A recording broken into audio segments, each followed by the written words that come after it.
Hello everyone, Cercion here. How are you all doing today? So recently, I've been trying to 100% Dragon Quest XI, and a part of that involves filling out a compendium of all the monsters found in the game known as the Bestiary. And it was during this game's second act that I wound up encountering two monsters in particular that nearly gave me a conniption. The first of these monsters is a Leviathan, a rarefied creature inhabiting the northern seas. More specifically, the area covered by this constant snowstorm just outside Sniffelheim. Now, for those of you who don't know what a rarefied monster is, just think of them as a shiny Pokemon. They often have a not too small chance of spawning along their non-rarefied blood brothers and drop some rare items or gear upon defeat. However, someone apparently forgot to give these two monsters the memo that they're not actually supposed to have the spawn rate of a shiny Pokemon, but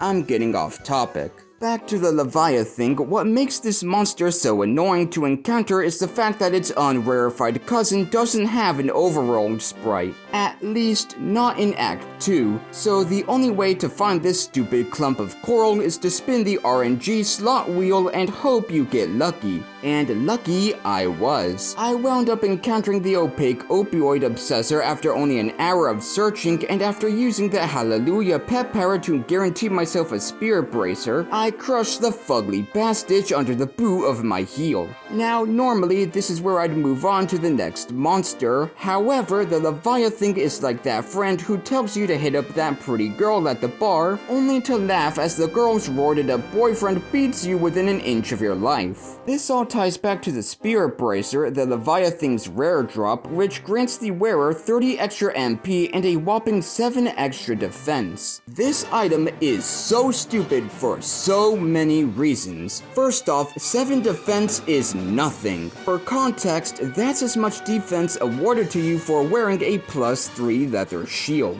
The shield I'm wearing, a +3 Saintess shield, grants me 51 defense along with a myriad of extra bonuses. Second, 30 extra MP is nothing. Seriously, at no point during my playthrough did I ever break into tears over not having any MP. Do you want to know why? Because whenever I found myself running low, I would simply rest at a camp, fully restoring both my MP and HP. Oh, but what if you find yourself in an extended boss battle, I hear you say? And to that, I'll simply switch over to Eric, who just two-shot Act 2's penultimate boss with Fatal Flash. And as you can see on the right-hand corner of the screen, I'm still full on MP. The Spirit Bracer is such a useless, nothing of an item, but the worst part is that you can craft your own Spirit Bracer after finding its forging recipe in the battleground, making the Leviathan not only an obnoxious monster to encounter, but one that doesn't even have the courtesy of dropping a decent item. But for as much as I'm ragging on the Leviathan and its useless rare drop, at least it had the courtesy of being encountered relatively fast, which is something I cannot say for the next monster. Hey viewer, got a question for you.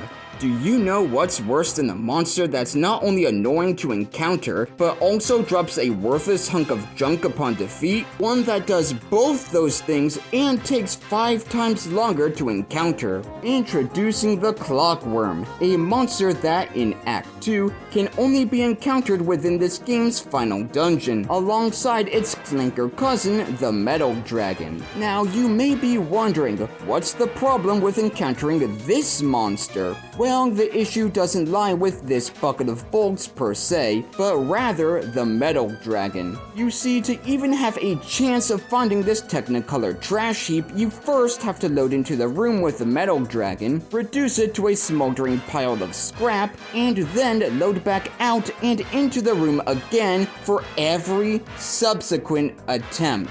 I did this a total of 196 times before the Clockworm finally appeared. Do you wanna know what happened during that time? I slew a shit ton of Metal King slimes, one of which dropped a slime crown, and also got a suit of liquid metal armor from defeating a metal dragon, which is a 0.3% chance of happening. Once I finally did encounter a clockworm, I used Hallelujah to guarantee its rare drop before sending the turbine Tristan to the smoldering smelter below and received a sovereign seal for my efforts. An item that, unlike the Spirit Bracer, is nichely useful. However, because the kind folks at Square hate me personally, they decided that this item would be shared with a Blizzybody, a monster you can easily encounter in the Snarefelt, making this rarefied monster's drop, which I hunted for 5 hours, completely worthless.